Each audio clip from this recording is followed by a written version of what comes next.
Top quality और consistent performance के लिए सिर्फ सिल्वर पंप्स। टॉप क्वालिटी और कंसिस्टेंट परफॉर्मेंस के लिए सिर्फ सिल्वर पंप्स, नाम याद रखना।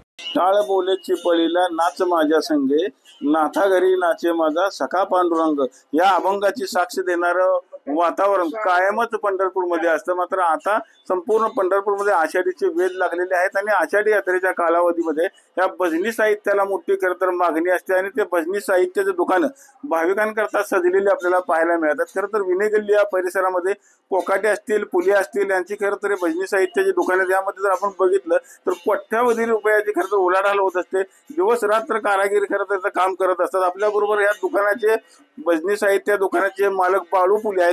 काय सांगताल, किती वर्षाची तुमची परंपरा आहे? आमची आता 350 वर्ष झाली की 8वी पिढी आहे माझी। काय किती कारागीर तुमच्याकडे काम करतात? काय काय मिळतं आपल्या दुकानात? आपल्याकडं विना, पकवाज, पिटी, डग्गा, तबला, एकतारी, खंजिरी, सर्व भजनी साहित्य। आता 20 कामगार आहेत सगळे आणि ते ह्याच्यामध्ये वारीमध्ये वगैरे अजून 1-2 वाढवावं लागतं। आता आषाढी यात्रा सुरू आहे, लगभग चालू आहे, किती उलाढाल होईल असं वाटतंय? तर आमच्या दुकानची तर 1-4-5 लाख रुपये उलाढाल होती। टोटल सगळ्या पंढरपूरचा हिशोब घातला तर करोडो रुपये हिशोब होणार। काय दुकानात काय काय मिळतं आपल्या सगळं? विना, पकवाज, सर्व भजनी साहित्य, खंजिरी, भजनी साहित्य सगळं, पकवाज, विना, पिटी, डग्गा, तबला, जेवढं वाद्य लागतं भजनाला तेवढे सगळे तयारी आता पूर्ण झाली का? हँडवर्क असल्यामुळे कामगार सगळे गोडाऊनमध्ये बसलेले आहेत। पॉलिश काम सगळं हाताने करायला मशीन कुठली नाहीये।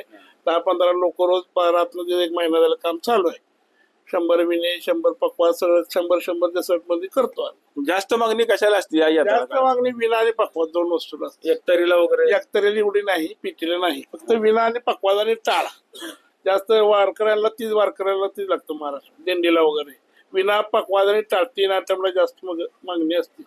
विना हँडवर्क असल्यामुळे होत नाही लवकर। एक कामगार फक्त 10 विने करतो महिन्यामध्ये।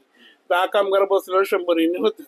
10 कामगार विने करायला लागलेत, 5 कामगार पकवाज करायला लागलेत आणि टाळ वगैरे तर मग टाळ्या दुकानं वेगळे असतात। आम्ही सगळं भजनी साहित्य विकतो। कोणत्या लाकडापासून हे सगळं तयार होतं? हे सगळं जंगली लाकूड आहे। काय सागवान असतं, देवदार असतं, म्हणजे फळाचे वगैरे झाडं नसतात कुठले, शिवण म्हणून असतं जे आपल्या उपयोगाला येत नाहीत, म्हणजे फळं वगैरे नसतात ते झाडं वापरतो आम्ही। एकंदरीत तयारी पूर्ण झाली? तयारी चालू, अजून 2 दिवसात पूर्ण होईल। शेवटच्या टप्प्यात आहे तयारी, अजून 2 दिवसात होईल सगळी तयारी। आपण बघितलं असेल की आता तर आषाढी यात्रेसाठी पंढरपूर देखील सज्ज झालेले आहेत। त्याचबरोबर खास जे आकर्षण असतं भाविकांचं, टाळ, विना, मृदुंग, ह्या ज्या गोष्टी आहेत, याची खरं भजनी साहित्य दुकान देखील आता सजलेले आपल्याला पाहायला मिळत आहेत। मंदिर परिसरातून कॅमेरामॅन जगदीश सर, रवी लवेकर, TV9 मराठी।